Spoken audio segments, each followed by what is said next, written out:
Good afternoon, everybody, and welcome to the 10th in our webinar series of composting and compost use.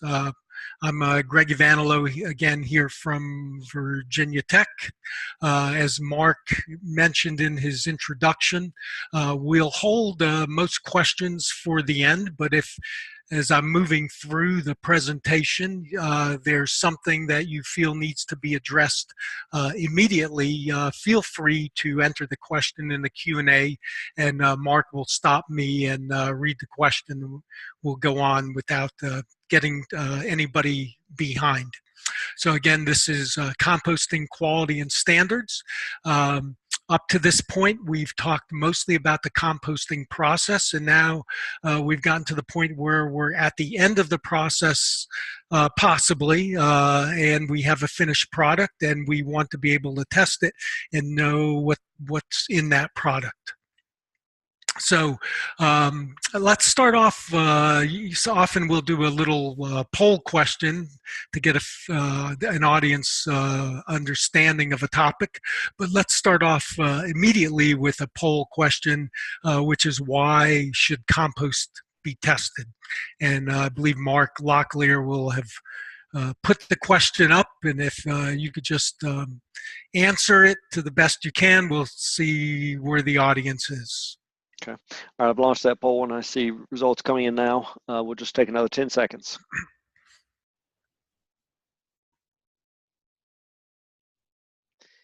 And maybe another 5 seconds. We have almost unanimous agreement. Okay, and I'm hoping that a unanimous agreement is all of the above. And it is. I'll share the results. And all so right. The one person who did not answer that, you can slap yourself on the wrist. Okay, so without a doubt, that number one answer is correct, but so are some others. So let's start off by talking a little bit about why, in fact, we should test compost. According to that, everybody in the poll understood that it's important to assess the process as it's taking place. So you don't always have to wait until the end of the process to test it. Sometimes the pile may be cooling down for some reason other than the process is complete, and you want to be able to assess whether in fact you have a complete mature compost. So for that reason, you might assess it while the process is taking place. Second answer is regulatory requirement. Within the state of Virginia, we have the Department of Environmental Quality. Other states have other state agencies that have different requirements for the final product. A lot of those indicators have to do with pathogens, but largely it's for health and safety, and then knowing what's in the material can also present an environmental advantage during the application of the material. And finally, very importantly, consumers want and need such results. They need to ensure that the compost that they're purchasing will not cause any problems. It will do what it's intended to do and meet specifications for various uses that we find for compost. So let's talk a little bit about what is and what is not a good compost. And here in the picture we see compost being used in several different uses here, inside a greenhouse, as a mulch in an orchard, and as a material to be applied to the top of some turf grass. So one important thing to understand is a compost that's good for one use may not necessarily be good for all uses. And that means that compost quality should be defined by its intended use. And so we'll see that a compost that meets certain chemical, physical specifications should not be deemed to have to meet all those specifications for all uses, that it may in fact be perfectly permissible to use that compost with some different values for some chemical or physical properties for one use, but not be permissible for another. So starting off, let's go back to our windrows, and this would be how one might sample windmills of various maturities and various mixed piles, either at the end of the compost process to determine, in fact, whether your compost is complete, or possibly during the composting process, if, for example, the pile is not heating as intended, and one may want to test the compost to see if it's finished, or if it's not finished, why it may not be heating. So for part A, this is sampling of a well-mixed pile, and this is a pile that likely has been turned numerous times. It may be at the end of the cycle. And for something like this, you would assume that the compost all along the pile is fairly homogeneously mixed, in which case the sampling is simply involves going in and pulling samples out along the length of the pile, maybe in about 5 to 10 different spots, drilling down into the pile, taking a little bit of material from the surface, and a little of the material is far deep, maybe is a third of the way deep. We always will composite these samples, mix very well, and then we may take a subsample out of that to actually send to the lab. Typically labs like a gallon Ziploc bag. You would place that Ziploc bag maybe a little cooler with some ice packs and ship to the lab. In a situation where the compost pile has not been as well mixed, and that might be a pile that's early in its composting infancy, what would be more preferable to do would be to take several samples from several locations, as we see here, cut into the pile, take a few samples, and then move to another location, take a few more samples. And this might be, these might be collected from these spots because of maybe some knowledge of how the initial pile was formed, how layering may have been taking place. So again, we always composite these samples, mix them well, possibly take a subsample of them, place them in a bag, and ship to the lab in a cooler with some ice packs. So now that the sample has been sent off, and you will soon get some type of a result, you may be curious to know upon what standards a good compost would be evaluated. And standards for compost have been largely set by the composting industry, and this has largely been done in concert with researchers, academics at universities, or private labs. The largest and most influential composting trade organization in the world is the US Composting Council, and I've showed its URL here. And I put this up because it's also been responsible for development of methodologies for testing compost and for certification of compost. So about 15, 20 years ago, under the guise of the U.S. Composting Council, researchers from all around the country were asked to develop test methods for the examination of composting and then the finished product compost that assesses chemical, physical, biological processes and properties. And this laboratory manual was known as the test methods for the examination of composting and compost, or in short, the TMECC. And this has been used by research labs and by service labs throughout the country and the world. In fact, the U.S. Compost Council has certified certain laboratories that meet standards for the testing in order to properly test someone's compost. The U.S. Composting Council has also provided something called a seal of testing assurance. So if a composter has their material tested by one of these certified labs, you can receive a seal of testing assurance for your compost, or an STA. It's somewhat like a seal of good housekeeping for your compost product. Now, the U.S. Compost Council isn't the only composting organization in the United States or the world that has some sort of seals of approval. Woods End Research Lab in Maine, which is a very prominent research and service lab dealing with compost products, also has a seal of approval. Rodale has had a seal of approval in the past. The California Compost Quality Council also, and there are probably others in other states.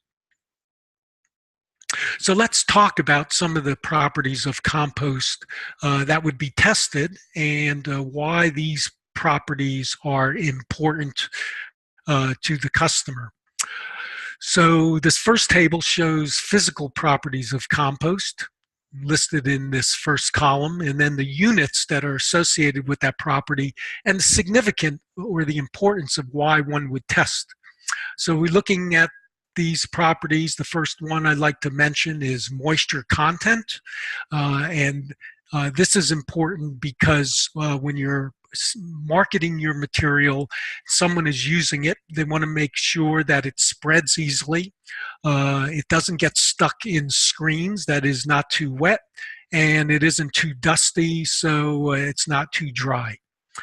Bulk density is also very important, expressed usually as pounds per cubic yard, and because it's an indication of how compact the material is, it's an indicator of porosity.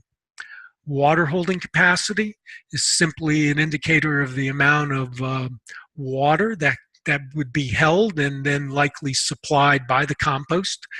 And particle size distribution would be the amount of, or the relative amounts of compost that passes various sieve sizes, and what we hope for in particle size distribution for compost is a variety of sieve sizes from variety of particles from small to large that contribute both to porosity and water holding capacity of the compost.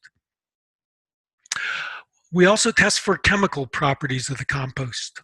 And again, we have the property listed, the units, and the significance.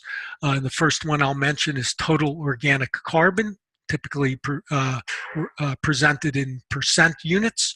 And this is important because both it's an indicator of organic matter, but we also use it in our recipes to calculate carbon-nitrogen ratio to determine whether our compost might be done. And we, as you remember in the early part of our webinar series, we use carbon-nitrogen to calculate our recipes.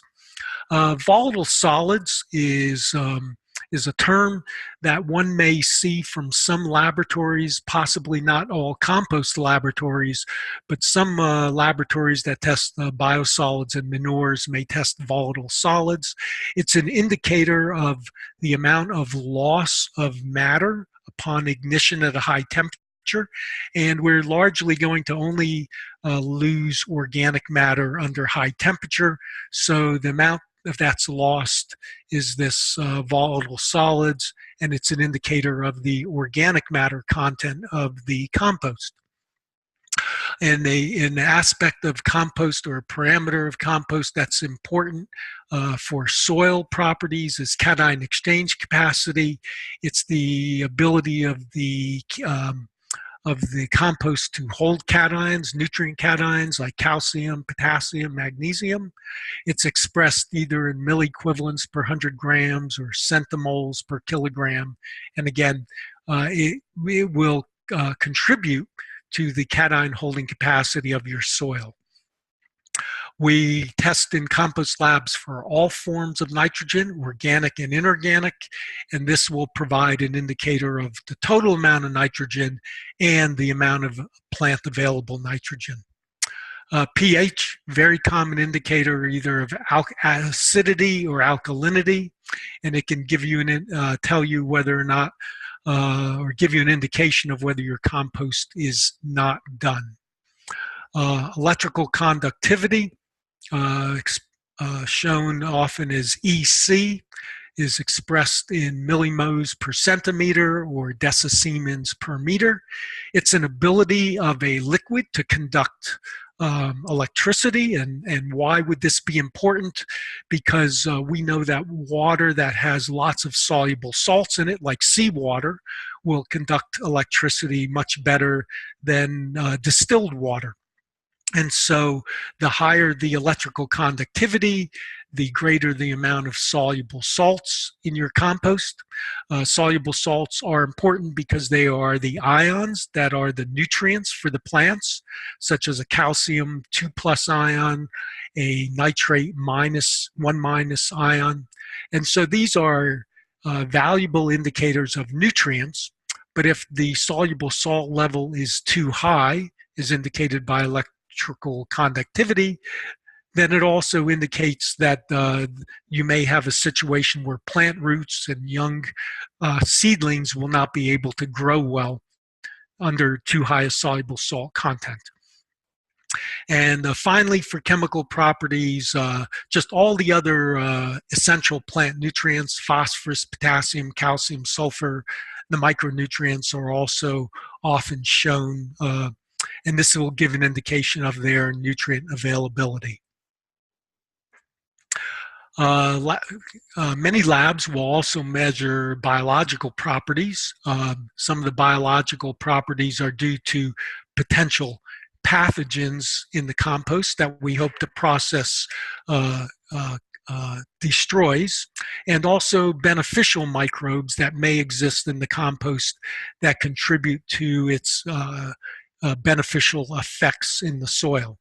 So the pathogens that are most often analyzed in the compost are indicators of manure or food pathogens like fecal coliforms or salmonella. And typically they're just used as an indicator.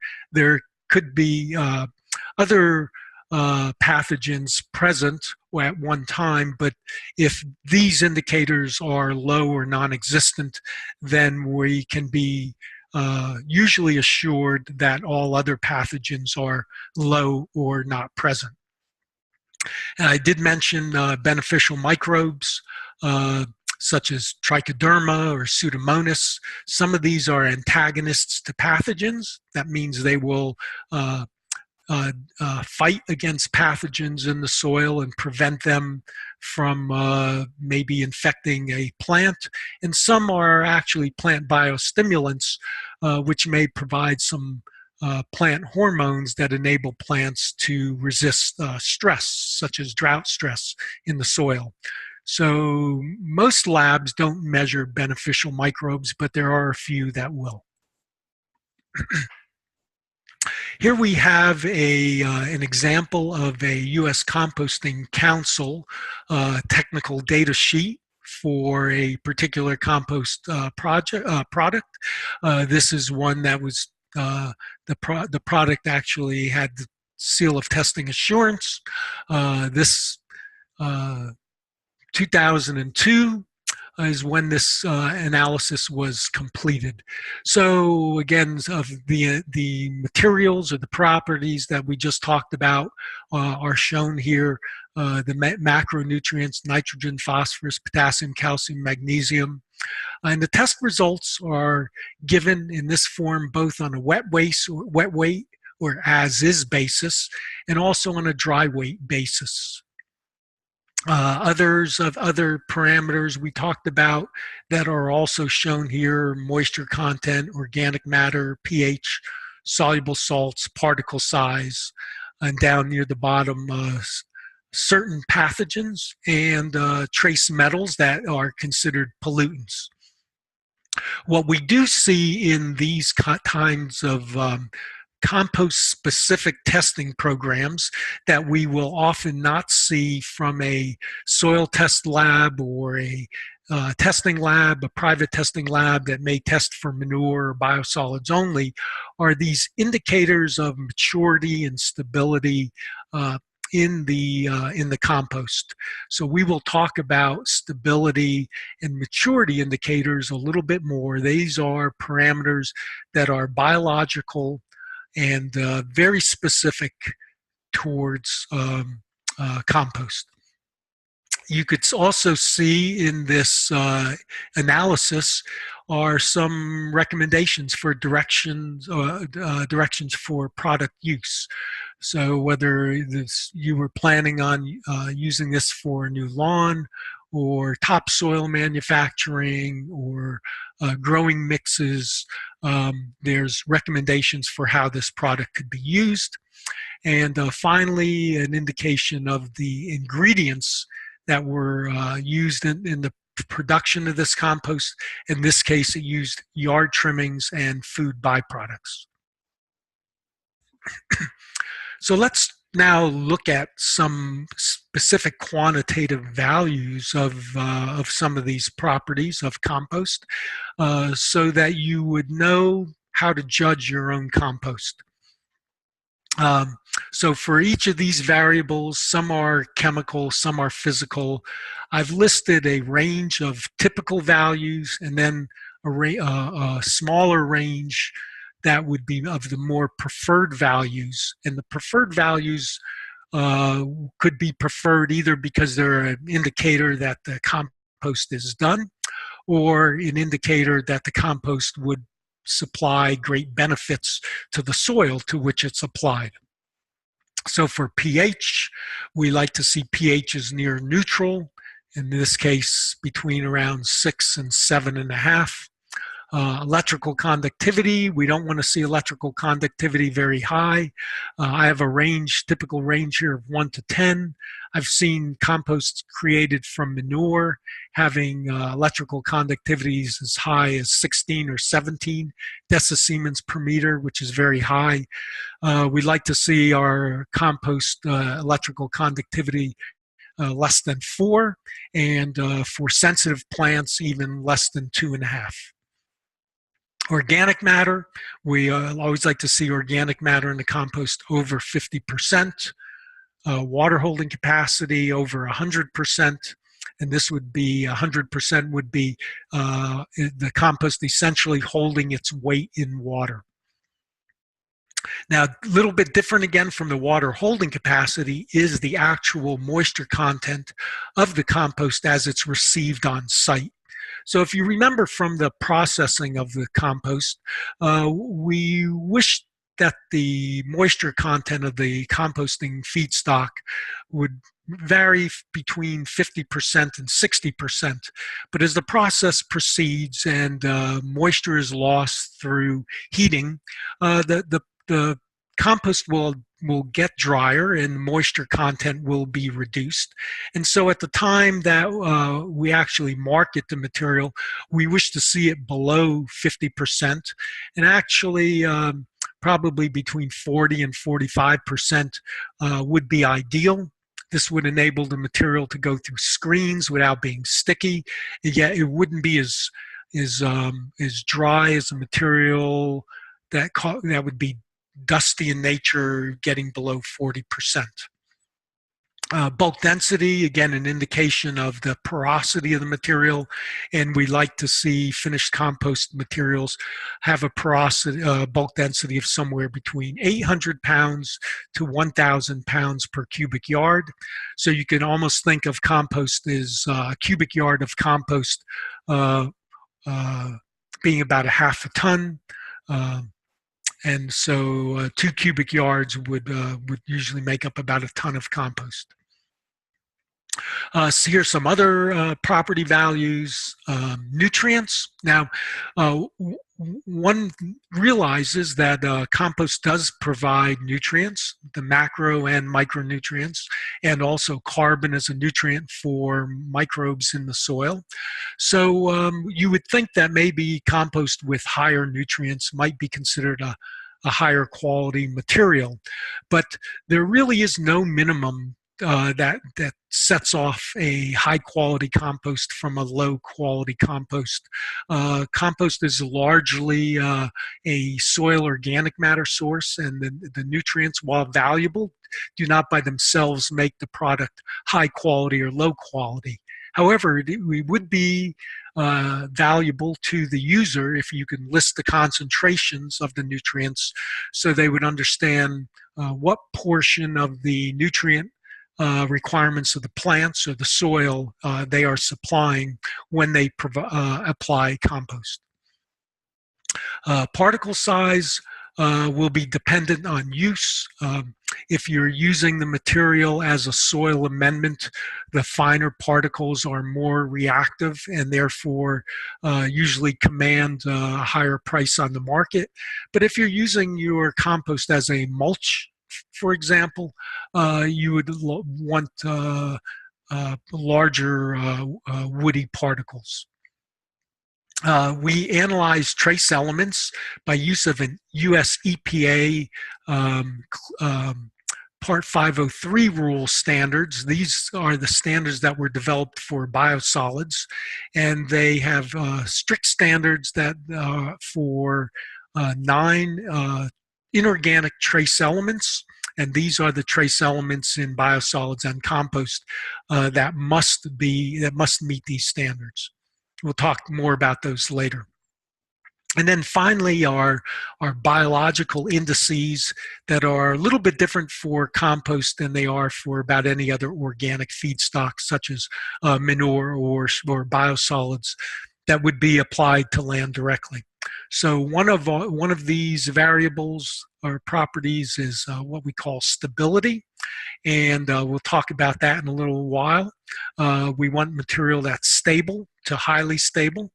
And then another variety is its fitness for use or phytotoxicity. And in order to pass this screen, the material must pass seed germination and plant growth assays. So with that, let's move on to another poll question. And this one is, what can result from applying immature compost to soil? Now, we've not yet talked about maturity to any great extent, but we'll test your knowledge ahead of time. Okay, so I've launched that poll now, folks. We'll take about 10, 15 seconds for you to respond.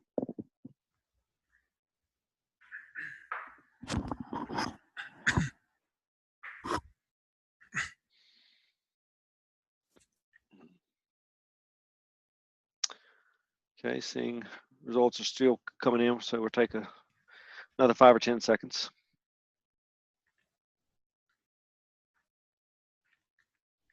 So we have the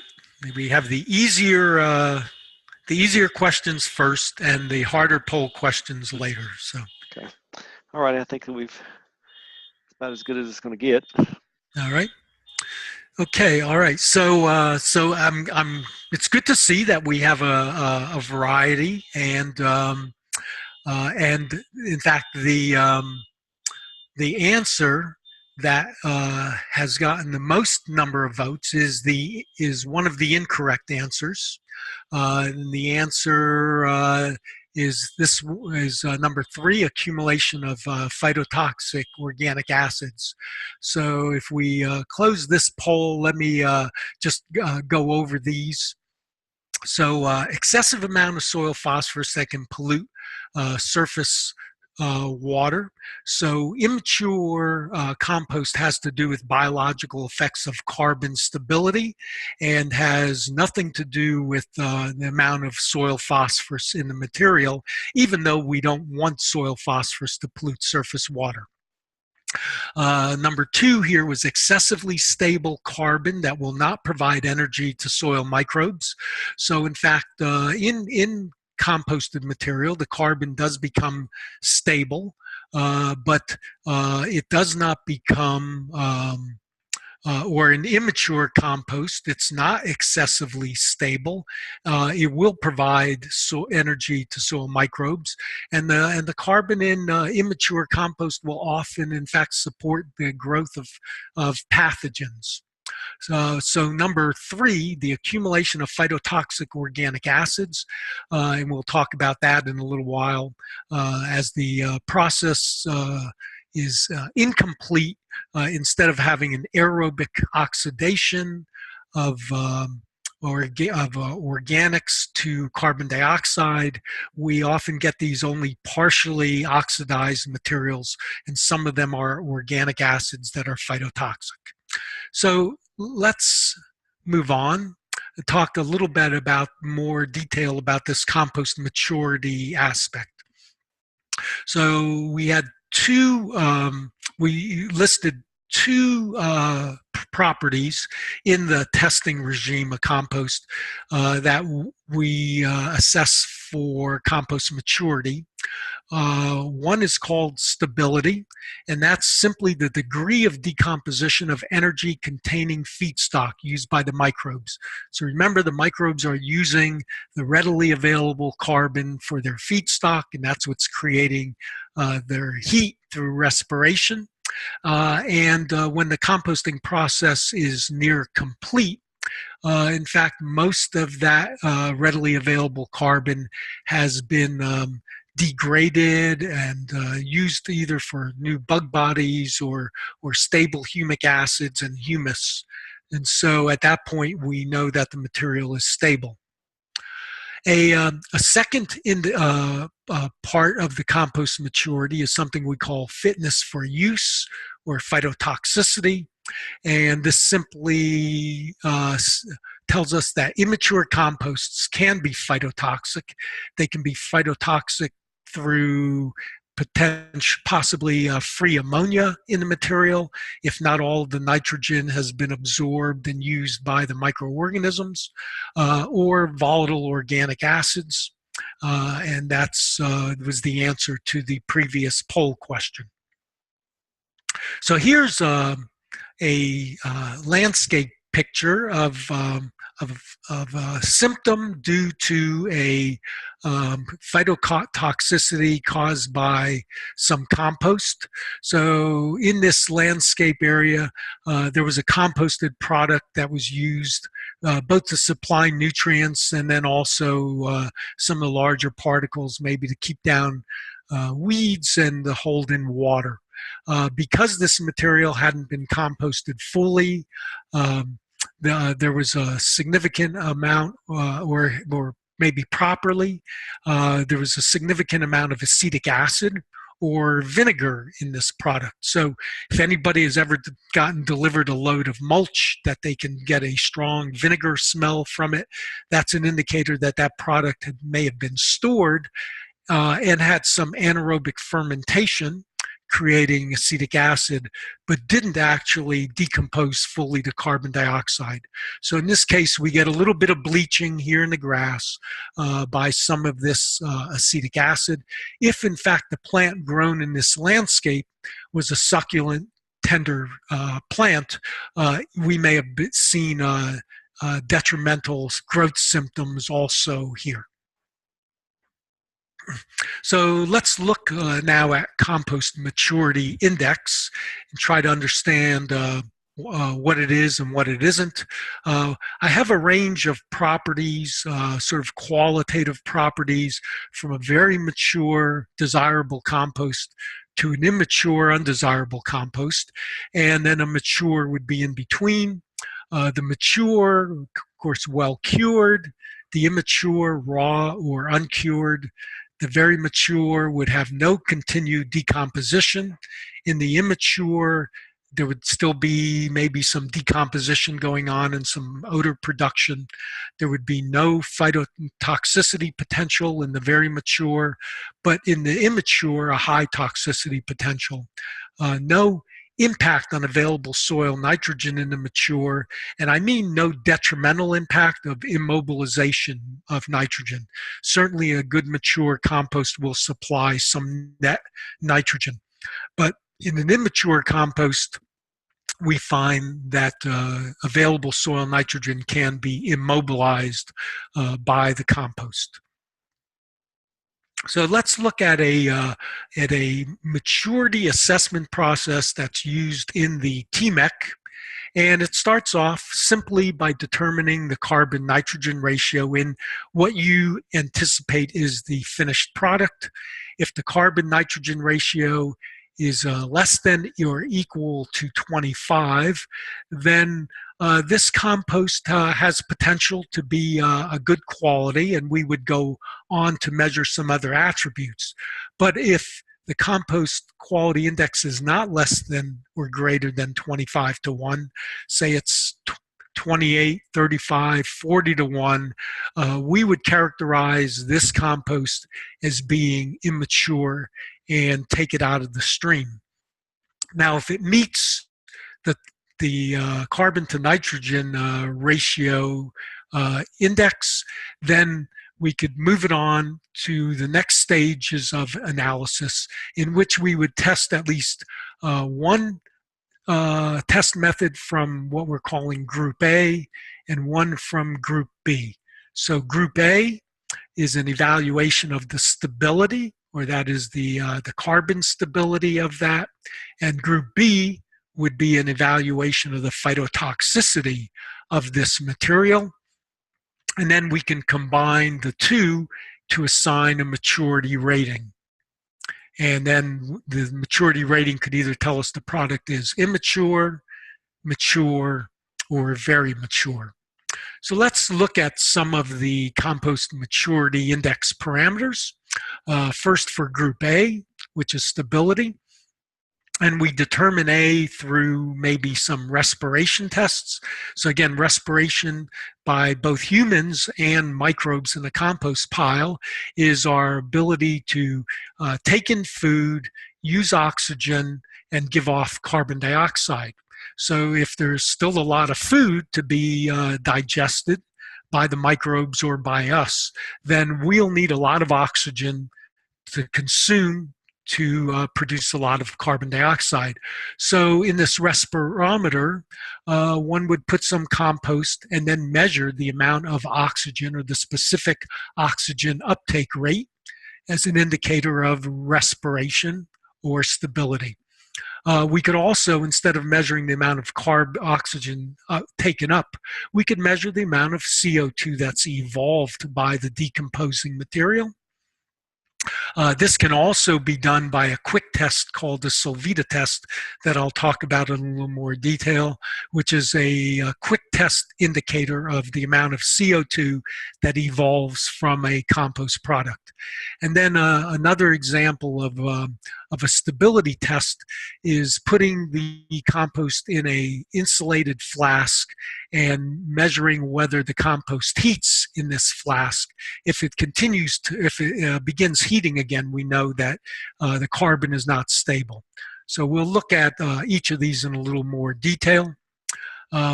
Now we first go on to Group B, which is the phytotoxicity indicators. And these indicators can be simply the amount of ammonium or ammonia in the compost, the ratio of ammonia to nitrate in the and Solvita also, in addition to having a test for CO2, they have a test for ammonia, which is more of a phytotoxicity test. In laboratories, we can measure volatile fatty acids, or VFAs, and these are also indicators of that phytotoxicity may occur. And then there can be the very simple way of using the plants to tell you whether there's phytotoxicity by using certain seeds and seedlings to measure emergence of the seed and seedling vigor, or just germination and seedling elongation. So let's look at some of these test methods in a little more detail. This is the respirometer we talked about. The compost is put in the bottom and sealed, and over a period of time, either the amount of oxygen that's removed from the area, the volume in here by the decomposing compost, or the amount of CO2 that's given off is measured. This is the Dewar compost self-heating flask. It's an insulated flask. You fill it up with compost, put a thermometer in the compost. You also have another thermometer out in the ambient air temperature. You put the top on. You make sure that the compost is well aerated and at the correct moisture content. And then you just wait to see if the temperature in this material will rise significantly compared to the outside air temperature. A completely mature compost should change very little from inside to outside temperature. Here's a graph that shows the relationship between carbon dioxide evolution and compost age, and it's the basis for our stability test. So in the x-axis, we see compost age in weeks, and so in early compost, we have a lot of carbon dioxide per grams of organic matter that are evolved, and this is during the rapid composting process. So we expect early on that when the feedstock is quite active, that we would have lots of carbon evolving as carbon dioxide. But as the process moves and more CO2 is given off and more carbon becomes stabilized, there is very little left by 30 to 40 weeks, only 2 to 3 or 1 to 2 milligrams of carbon dioxide carbon per grams of organic matter that evolve. And this is the basis for our standards for the respirometry tests. So from the respirometry testing, we can develop certain respirometry stability classes. And so again, remember we're at Group A. This is testing of stability, and our methods are either the SOUR, the specific oxygen uptake rate, or carbon dioxide evolution, or the Solvita CO2, or the amount of heat that's generated using the Dewar flask. So we would expect that a material that's unstable or would have a high SOUR, a high carbon dioxide evolution, high heat, and high CO2. And if we look at this, the column here that's labeled unstable, we see the highest values, more than 10 milligrams of oxygen per gram of organic matter, greater than 4, 1 to 4, and then this Roman numeral less than 5 is specific to the Dewar test, which I'll show you in a bit. At the other extreme, a very stable material would take up very little oxygen, give off very little CO2, and the color code for the Solvita CO2 would be at the end that shows very little CO2. And then again, this Roman numeral 5 I'll explain to you shortly. So here's the Solvita test. Nice rapid test. It's employed by many composters on site as a rapid way of assessing their material. And we also use it in some of our on-site schools. So this would be the Solvita carbon dioxide strip, showing a bright yellow. That it starts off with a purple color, and you stick. This is on a paddle that gets.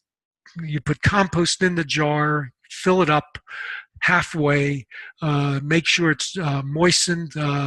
About 50% pore space. Then you stick the paddle with a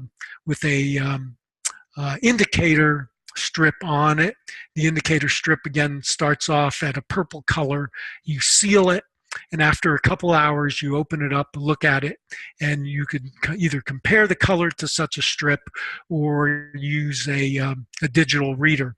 And if there's very little, if your material is very stable, then the color does not change much. It should remain purple.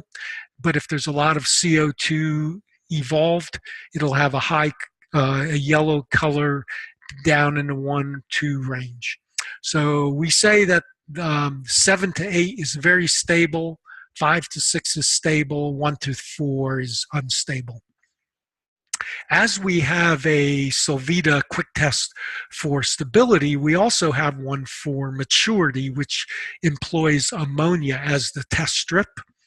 In this case, our test strip starts off yellow in color, and again, we stick it into the jar. We can place both of these in the jar at the same time and remove them at the same time and read them at the same time.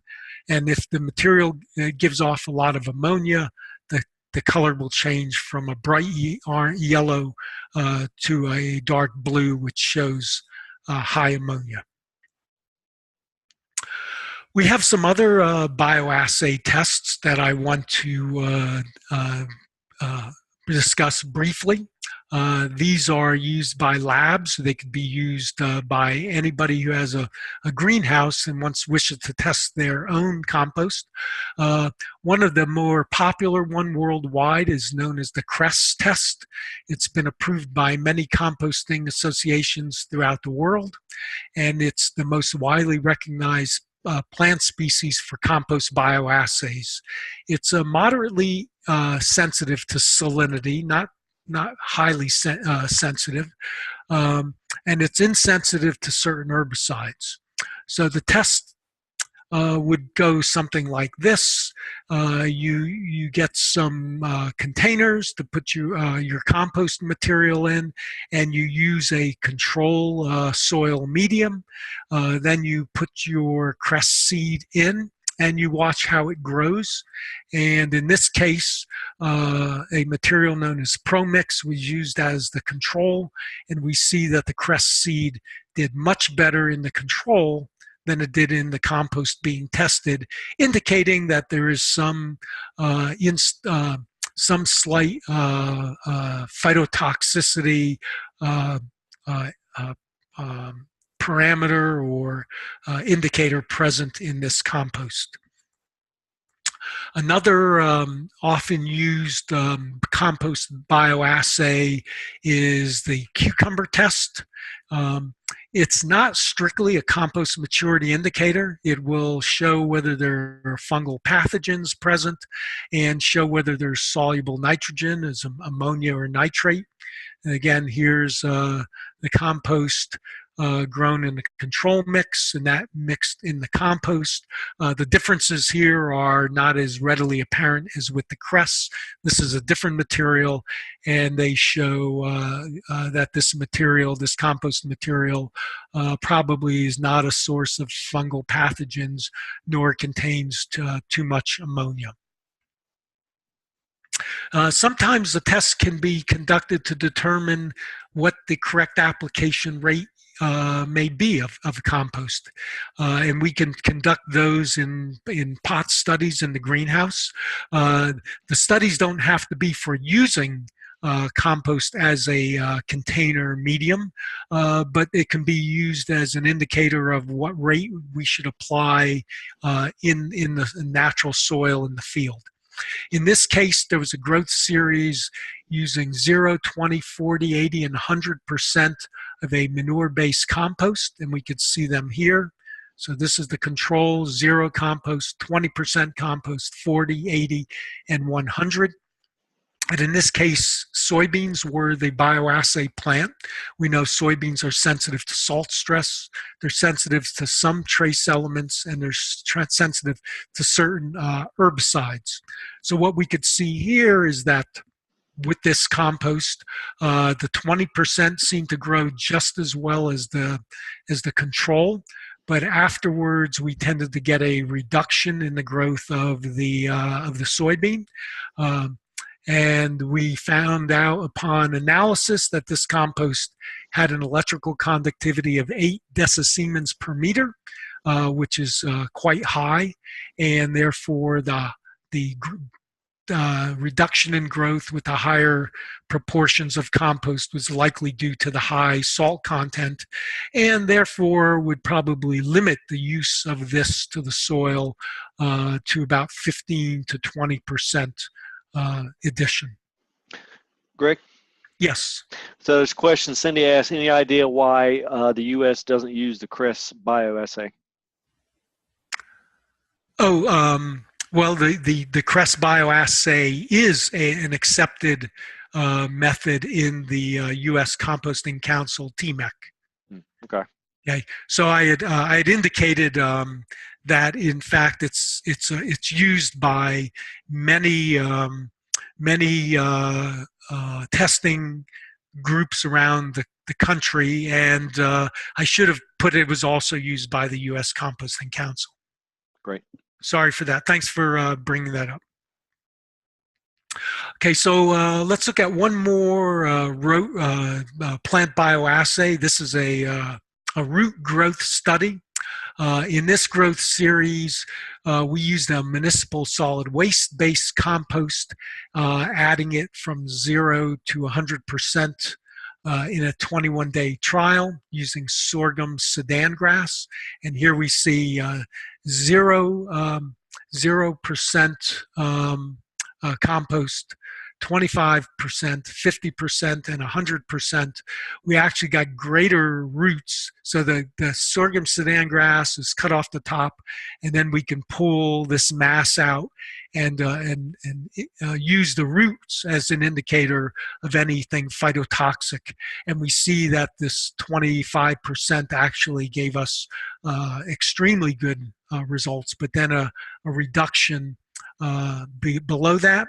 Upon analysis, we found that this root inhibition was likely due to some moderately immature compost that had a high volatile fatty acids content, and it had a slightly soluble salts content. So again, this kind of a study could be used to determine that one might amend the soil up to 25% with compost. So we have these various, we're back to Group B again. Remember, we had talked about Group A, the stability indicators, which is respiration and heating. And then our Group B were our phytotoxicity indicators, of which I just did a few tests for you, starting with the Solvita ammonia color code, and then some of the seedling emergence and vigor, some germination and root elongation, and just some general plant growth. Also, chemically, we can have determination of volatile fatty acids also. So these are all indicators of phytotoxicity, and as with stability, we could have quantitative values from having no phytotoxicity at this end to having high phytotoxicity at this end. For example, ammonia higher than 500 parts per million would likely end up in high phytotoxicity, where less than 75 parts per million, no phytotoxicity. Another example would be germination and root elongation. This is percent of the control. So if the percent of the control is less than 80% of a control, we would say it's got some phytotoxicity. But if it's more than 90% up to 100% of the control, we would say very little phytotoxicity. And therefore, we also will have various values for each of these phytotoxicities. And so wherever your number lies, you can get a qualitative reading of none, low, or high phytotoxicity. And on the PDF that I'll post later this afternoon on the site, all these tables in the PowerPoint will be available so that you'll have these values for you. So we take these phytotoxicity values and we combine them with the previous carbon stability values, and we can have a maturity assessment matrix. So here in the y-axis are our Group A outcome, or our stability ratings of very stable, stable, or less stable. And then here across the top, we have our Group B outcomes of phytotoxicity rating of none, low, and high. And wherever our points intersect would be an indicator of whether our compost was very mature, mature, immature. So for example, you could have a stable compost product with respect to carbon. It's not heating very much at all. No carbon dioxide to any extent is being given off, but for some reason it may have high phytotoxicity potential. Could be from high soluble salts, for example. So we would call that product immature. It's biologically stable, but it may have a chemical problem. So of course, very stable and no phytotoxicity gives us our best product. Very mature. Anything that's not stable, less stable, is going to be immature. Anything with high phytotoxicity is going to be immature. And various combinations of very stable, stable, and low phytotoxicity gives simply mature. So this would be the matrix that we would use to assess our compost. Greg, we've got a question. Mm-hmm. So does sample have to go to chemistry lab to determine VFAs, or is there some kind of quick test that can be easily done on site? Yeah, so VFAs are done through a chemical analysis of some sort. It could be done by one of these specialized compost labs, such as the certified labs that I've mentioned. So VFAs, this ammonia, the ammonia nitrate, these would need to be done in one of these testing labs, whereas the sorts of analyses for phytotoxicity that one could do themselves would be the use of this rapid Solvita ammonia kit, or doing some bioassays in a greenhouse. You don't need a full-blown greenhouse to do this. You could probably do it on your kitchen sill. If you have enough light and warmth in there, just to test it, and have enough initial sunlight to get the plant up and growing. But yes, some of these are specialty lab specific.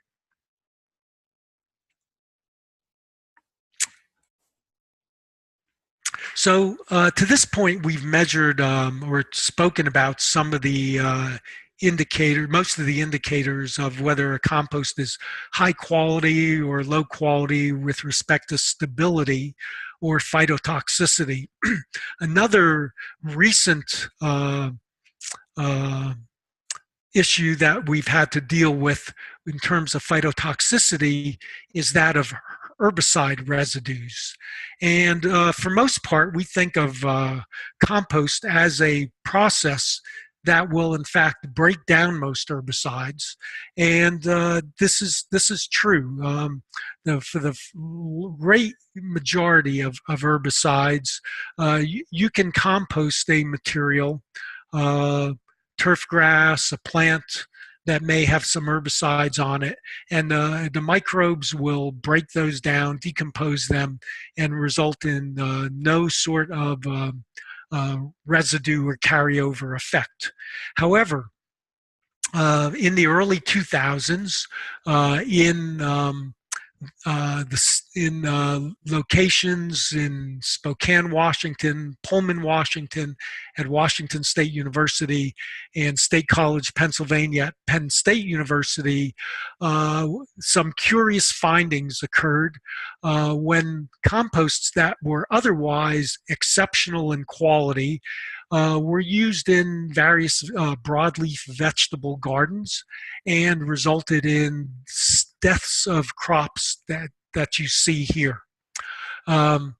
This became eventually traced to compost that was produced from a variety of feedstock, everything from yard trimmings to livestock manure and livestock bedding, which made the problem even more difficult to evaluate. Eventually, the product was linked to a certain class of herbicides known as pyridine carboxylic acids. These herbicides are very unique in that, unlike many of the herbicides, particularly of the past, that acted more as poisons to a plant, these herbicides mimicked natural plant growth regulators in the plant. And so the growth regulator most often mimicked is auxin, and it would cause the plant's death by speeding up its physiological mechanism. So these herbicides are applied to the plant, and the plant kind of goes haywire with its physiology. These herbicides are very water soluble, and what makes them so deadly is that they're effective at extremely low concentrations. For some crop species, less than 10 parts per billion in the soil. So some of these, those of you who either work in the turf grass industry or have ever been involved in raising cattle may know about. Clopyralid is a very common turf grass herbicide whose formula is here. Picloram is a very common hayland and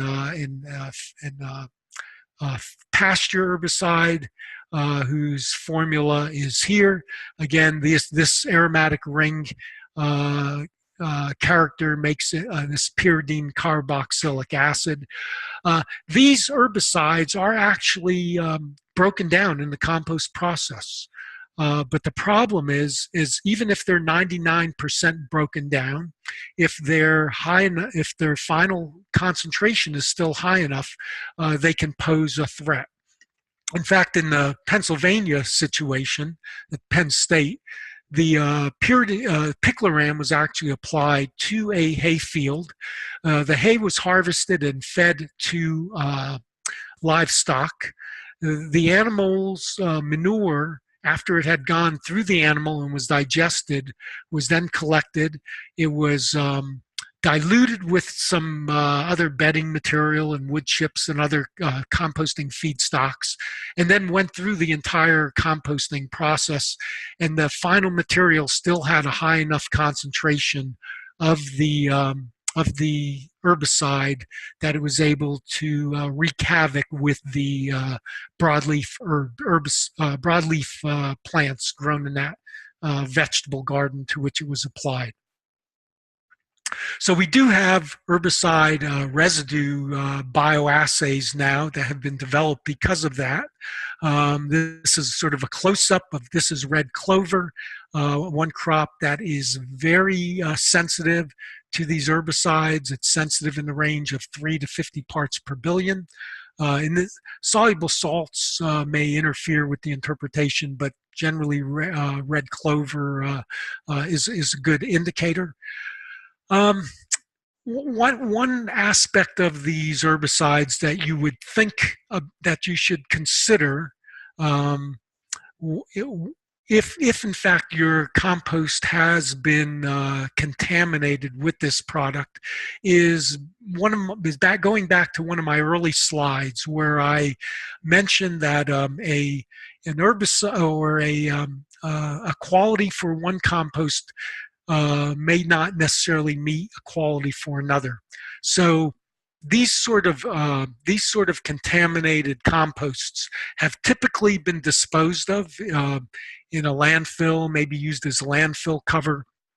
But in fact, because they are grass herbicides, they can likely be used just fine, say applied to turf grass or applied back to a grass pasture that has no legume in it, and without any kinds of problem.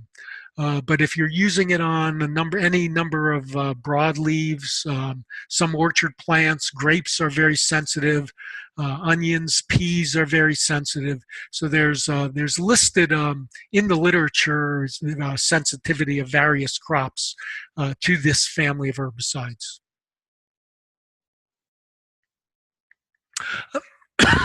Excuse me. So let's talk a little about weed seeds now in a product, and very often someone will tell me that they've just purchased some compost, they've used the compost, and they have a tremendous amount of weeds now in their flower bed. And their concern was that the compost process was not complete, because we know composting will, in fact, destroy weed seeds. So the question I always get is, so does this tell me that the compost I bought was not a good compost? And if you were to actually take the compost per se and do some germination in it, you might in fact find little or no weed seeds, which is an indicator that weed seeds, which are all around us, may have simply blown into that site and in fact would germinate just fine in a really good compost. So weed seeds by themselves are not an indicator of an immature, uncomposted material. Sometimes when compost is being stored on site, though, weed seeds can blow into there, and that could result in transportation of weeds to the site of application. We have other kinds of contaminants that would indicate whether a compost is not considered high quality, such as metal, glass, plastic fragments. The metals have potential for physical injury. They can come from trash, demolition materials. Glass has potential for physical injury. Again, same sort of sources. Plastics is more of an issue of aesthetics.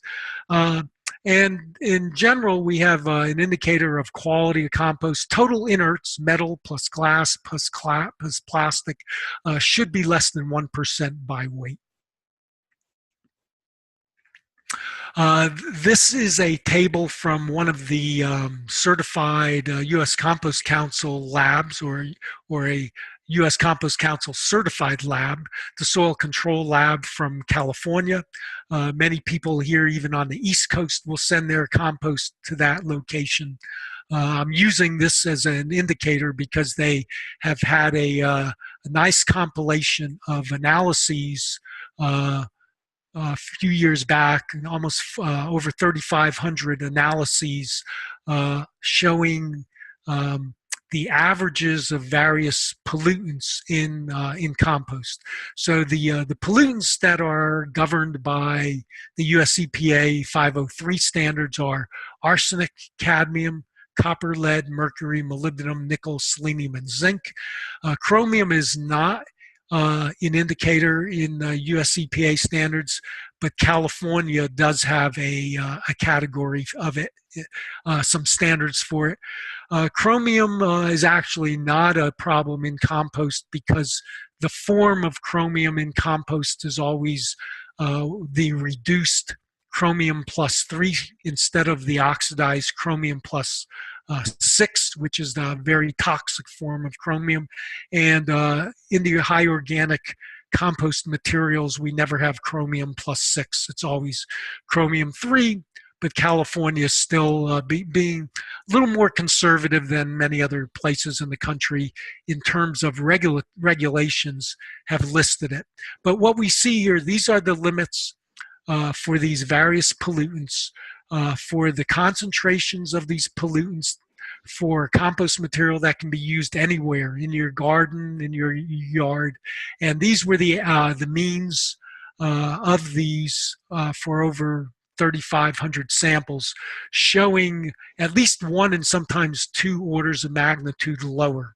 So it's been very comforting to know that our compost in general is not going, poses significant heavy metal problem. Hey, Greg. Yep. So this question, how high would the soluble salts have to be to interfere with the red clover herbicide bioassay interpretation? Okay, so that's going back to the herbicide one. I don't know the answer to that right off, but that's one I will look up, and if you can send me an email, that would be great. If not, I'll talk with Mark on how we could post that answer later. And we've got, we'll have transcripts of the Q&A after the fact, and you'll be able to see the user and the email who submitted it. All right. Thanks. All right, so we're rapidly running out of time. Sorry for running late. That's what happens when you give the whole hour to one person. So just end up with the relative importance of quality attributes for various uses. So these attributes for compost might be for supporting plant growth, for nutrient content, for pH and soluble salts, maturity or particle size, and its various uses could be anything from a potting medium to a surface mulch land reclamation or soil amendment for a horticulture crop. So what's important to understand, again, going back to my original slide, is the very specific standards that you might need for a compost for a potting media, where the root system is held within a container and exposed very closely to the compost, and that compost may have a potentially greater detrimental effect when you're using it as the mulch or in general land reclamation, makes plant growth, pH soluble salts, maturity and particle size all very important, as indicated by the double pluses. Nutrient content indicates that it's not very important, its nutrient content to a potting medium. More mulch, very few of these are important except for maybe particle size. Land reclamation, we want to see plant growth, some nutrient. Usually we can allow some of the salts to leach out if there's high soluble salts, and before we have to totally reclaim the land, so we don't worry as much about maturity or particle size either. And so with that, this presentation comes to an end, and I will take questions for a few minutes if there are any others. Mm-hmm. Richard says, any data on metals content on compost from feedstocks that include various percentage of biosolids? Sure. So biosolids would be the one material that would have the greatest chance for a high concentration of heavy metals. But we are finding in today's environment the same low concentrations of heavy metals and biosolids that we saw in those composts. So most biosolids by far have those heavy metal concentrations at an order of magnitude or less. And then in addition, biosolids compost is also mixed with woody waste of some sort, so any metals in there would also be diluted. So it's so it'd be very surprising to find heavy metals even in biosolids compost. Okay. Blaine says we operate an open windrow system, and in more mature windrows we notice a strong ammonic odor. We suspect this is a result of our high pH in our compost and possibly nitrification occurring. Are our suspicions true, and what does this indicate? Yeah, so if you're having a lot of ammonia smells, could be contributed to by two factors. One is lack of aeration.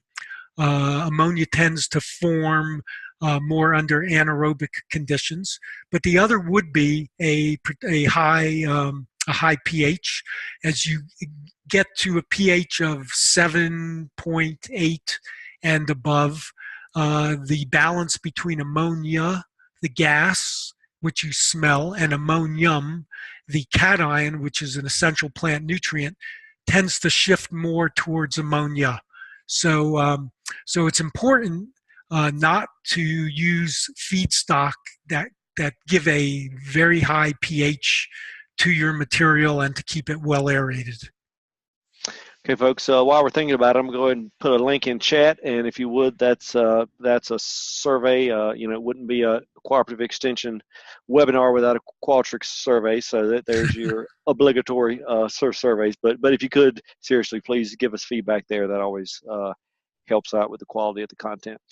Next question, Ron says, when you were talking about organic contents, a good range above 50%, was that as received or dry weight?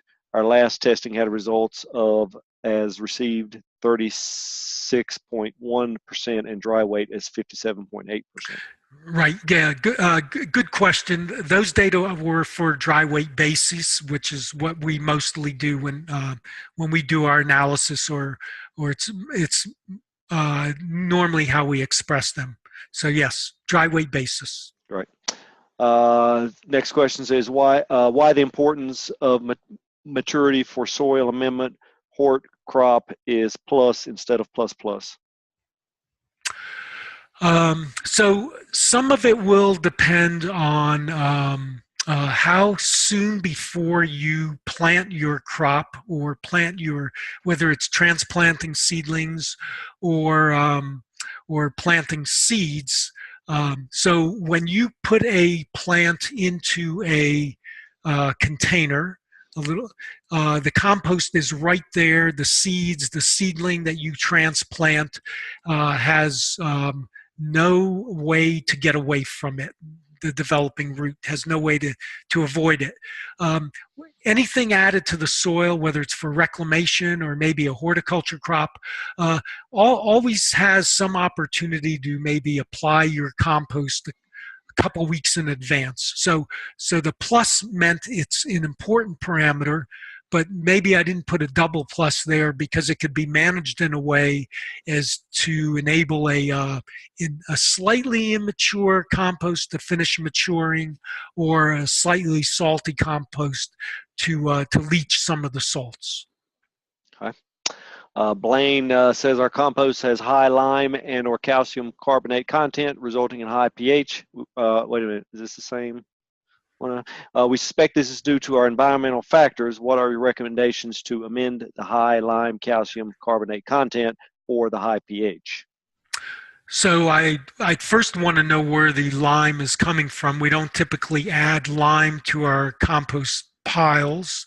I've seen some increase in pH when people are working on concrete regularly. There can be some scooping up of the concrete in dissolution, but that's still a small amount of material compared to the large amount of organic material.